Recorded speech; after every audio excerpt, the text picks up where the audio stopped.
Bonjour madame, ceci est notre présentation sur l'anthropologie sociale et les cultures affectées. C'est quoi l'anthropologie sociale? L'anthropologie sociale est l'analyse de l'organisation sociale des peuples vivants. La démographie de le Canada et l'Arabie saoudite sont vraiment différents. Le Canada a plus de diversité, mais est encore plusieurs moins chrétiens, avec 22 millions chrétiens en Canada et seulement 1 million musulmans. En comparant avec l'Arabie saoudite, il y a 25,5 millions musulmans et seulement 1,8 chrétiens.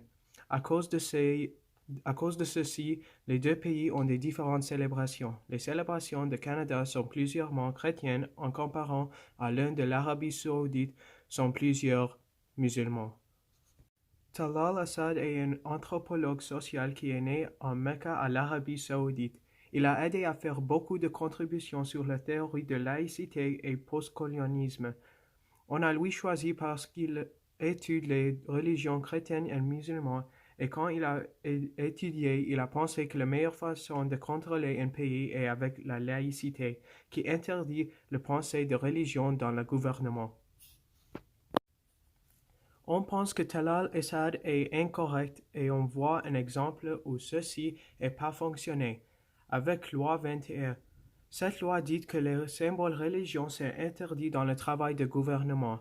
Cette loi seulement laissait les personnes avec l'expérience garder les symboles religieux, mais s'ils ont essayé d'augmenter dans leur emploi, ils ne devraient pas porter le symbole. Ceci a causé beaucoup de manifestations, plusieurs avec la communauté musulmane, spécialement les femmes parce qu'ils portent le hijab, et ça a affecté les personnes avec le roi à cause de le fait qu'ils ne pouvaient pas montrer leurs symboles religieux. Ceci n'est pas accepté par beaucoup de Canadiens à cause de le fait que ça ne suit pas la Constitution canadienne. Franz Boas est un anthropologue vraiment connu.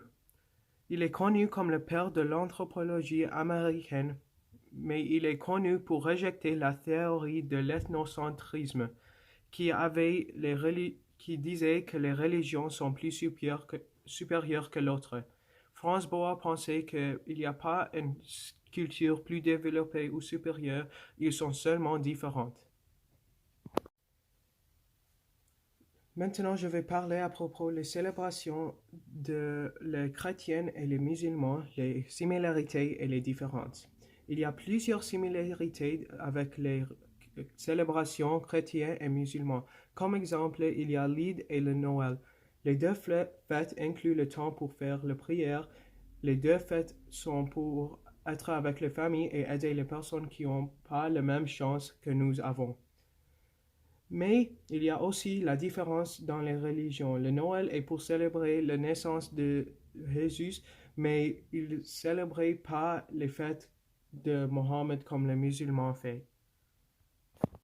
Les différences entre les deux cultures. Il n'y a pas beaucoup de différences entre les deux cultures, mais quelques différences sont avec les prophètes. Les prophètes sont presque tous les mêmes, mais une grande différence est avec le dernier prophète. Et les musulmans croient que c'est Mohammed.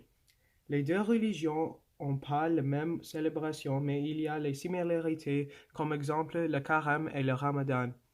À cause de le fait que les chrétiens ne croient pas en Mohammed, ils n'ont pas une fête pour le prophète Mohammed. Finalement, la plus grande différence est avec Jésus.